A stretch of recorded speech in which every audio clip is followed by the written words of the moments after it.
Bienvenue à l'école 42. Il est 9 h du matin. Roman, 27 ans, commence sa journée. Allez. Visite guidée avec cet étudiant en informatique. Alors là, étage 1, donc c'est ce qu'ils appellent un cluster. Donc en fait, c'est un assortiment de Mac où on peut venir travailler tous ensemble. Donc voilà, c'est un open space, on va dire. C'est un peu leur salle de cours. Et ici, on manque pas d'ordinateur pour les 1700 étudiants. Je crois qu'il y en a 300 par étage, et ce sur 3 étages du coup. 42, une école de geeks, la cool attitude façon Google. Voilà, donc ça c'est notre salle de jeu. Donc si on veut se détendre un petit peu entre deux exos, on peut venir. Bon, il y a des gens qui sont un peu plus souvent que d'autres, mais c'est toujours un bon moyen de se détendre, quoi, les jeux vidéo. Roman est en 2e année à 42. Ce qu'il apprend ici, c'est le code, le langage informatique.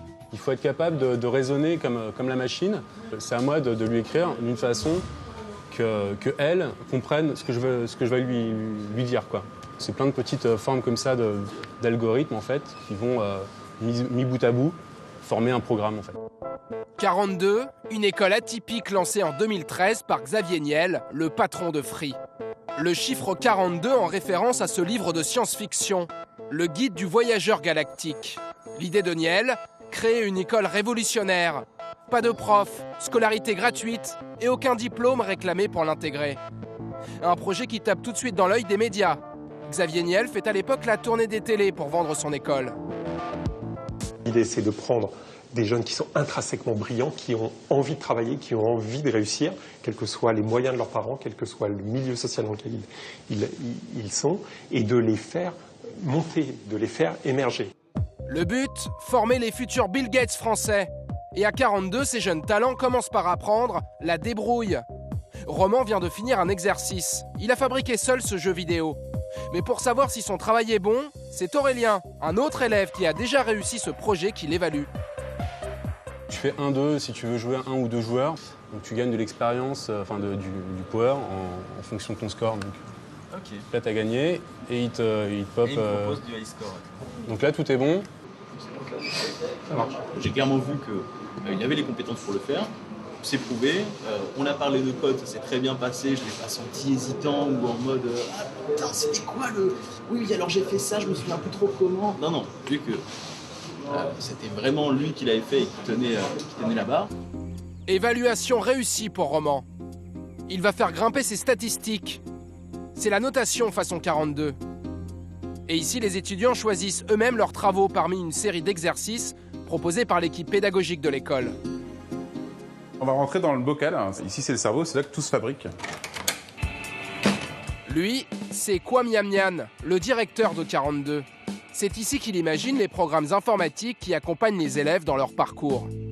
Le grand intérêt qu'on peut avoir, c'est qu'on peut intégrer une souplesse dans la pédagogie qui est assez exceptionnelle. C'est qu'on n'a pas besoin d'avoir en soi ce qu'on appelle classiquement des profs pour distribuer des projets aux étudiants. Donc du coup, on peut distribuer les projets 24 heures sur 24, 7 jours sur 7. Des machines à la place des profs. Sauf que les ordinateurs ne mettent pas de notes. À 42, on voit l'enseignement autrement. Aujourd'hui, quand vous avez 18 sur 20 de moyenne au bac, ça sous-entend que vous êtes un héros de l'éducation nationale. Dans la vraie vie, ça sous-entend que vous donnez des projets faits à 90%. Nous, on fait informatique, quoi. 90%, ça n'existe pas. C'est soit le projet, il est full et il fonctionne, soit il ne fonctionne pas. À 42, vie civile et scolaire ne font souvent qu'une. Roman passe en moyenne 10 heures par jour à l'école. Certains élèves encore plus, à en croire les serviettes qui traînent dans les escaliers. L'école est ouverte 24 heures sur 24, donc n'importe qui peut venir. Si vous voulez aller faire un petit footing ou quoi, vous revenez, vous prenez une douche, ça permet de rester propre. C'est à dispo, quoi. Mais au final, que pensent nos futurs informaticiens de cette pédagogie inédite ? Environ 10% des élèves auraient abandonné en cours de route. Des fois, c'est difficile, pour être honnête. On a vraiment besoin d'apprendre à être autonome, en fait. Et ça, c'est pas forcément toujours évident. Dans la vraie vie, il n'y aura pas de prof qui sera à notre côté en train de dire « Ok, là, tu t'es trompé, fallait pas faire ça comme ça. » Non, c'est le principe même de la vie. C'est qu'on va pas avoir quelqu'un qui sera tout le temps là pour nous épauler. Et c'est ça qui est intéressant. Sauf que l'école de Xavier Niel n'est pas reconnue par l'État. Il faudra attendre janvier 2016 pour que la première promo sorte diplômée. Des étudiants qui prouveront ou non leur valeur sur le marché du travail.